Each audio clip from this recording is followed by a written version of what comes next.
Few years back আমার রিলেশনশিপেও এমনটাই ছিল। সে যেটা চাই সেটা প্রোভাইড করা, তার জন্য নিজের টাইমের কোনো পরোয়া না করে অ্যাভেলেবেল থাকা, কোনো কাজে না না বলা। বেসিক্যালি রিলেশনশিপ হওয়া মানে নিজেকে পুরো হারিয়ে ফেলা। তো এটা করে অ্যাকচুয়ালি আমরা ভাবি রিলেশনশিপটা বাঁচানোর চেষ্টা করছি। না, ওটা করছো না। তুমি নিজেকে অ্যান্ড রিলেশনশিপটাকে আরো বেশি কুয়োতে ফেলে দিচ্ছ actually. So here is the thing, I learned very hard way the beauty of boundary.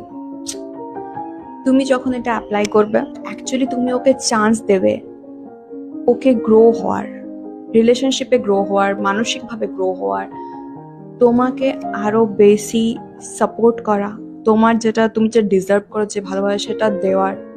তুমি অ্যাকচুয়ালি ওকে চান্স দিচ্ছ, এটা মনে করবে প্রথমে।